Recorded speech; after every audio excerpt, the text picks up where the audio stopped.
বিশ্বের দূষিত বায়ুর শহরের তালিকায় ৫ জানুয়ারি ২০২৫ রবিবার ঢাকার নাম শীর্ষস্থানে রয়েছে। ওই দিন সকাল ১০টা পর্যন্ত ঢাকার এয়ার কোয়ালিটি ইনডেক্সের স্কোর ছিল ৪৪৫, যা খুব অস্বাস্থ্যকর হিসেবে গণ্য করা হয়। বাতাসের এই খারাপ মানের কারণে ঢাকার বাসিন্দাদের জন্য গুরুতর স্বাস্থ্য ঝুঁকি সৃষ্টি হতে পারে, বিশেষ করে শিশু, বয়স্ক এবং শ্বাসতন্ত্র বা হৃদরোগে আক্রান্তদের জন্য এটি ক্ষতিকারক হতে পারে।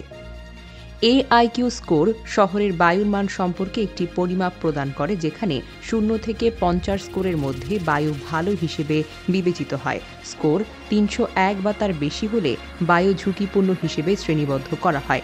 ঢাকার 445 স্কোর তাৎপর্যপূর্ণভাবে বায়ু দূষণের গুরুতর অবস্থার ইঙ্গিত দেয়। এটি বাসিন্দাদের জন্য শারীরিকভাবে ক্ষতিকারক। ঢাকা ছাড়াও বায়ু দূষণের তালিকায় দ্বিতীয় অবস্থানে রয়েছে ইরাকের বাগদাদ, যার স্কোর 444। এরপরই পাকিস্তানের করাচি রয়েছে, যেখানে স্কোর 248। তৃতীয় অবস্থানটি ধরে রেখেছে ভিয়েতনামের হ্যানয় এবং পঞ্চম স্থানে রয়েছে মঙ্গোলিয়ার উলানবাটর।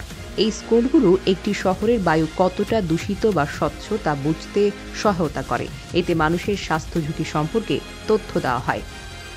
AQI স্কোরের বিভিন্ন পর্যায় রয়েছে। 101 থেকে 150 স্কোরকে সংবেদনশীল গোষ্ঠীর জন্য অস্বাস্থ্যকর, 150 থেকে 200 অস্বাস্থ্যকর, 201 থেকে 300 খুব অস্বাস্থ্যকর এবং 301-এর বেশি ঝুঁকিপূর্ণ স্কোর হিসেবে গণ্য করা হয়।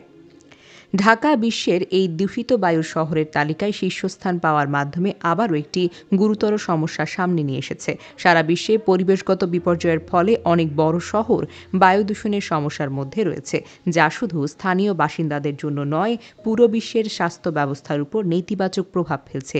বিশেষজ্ঞরা বায়ু দূষণ কমানোর জন্য কার্যকরী পদক্ষেপ নেওয়ার উপর জোর দিচ্ছেন, যেমন পরিবহন সেক্টর সংস্কার, কারখানাগুলোর পরিবেশবান্ধব প্রযুক্তি গ্রহণ, গাছ লাগানোর উদ্যোগ বাড়ানো।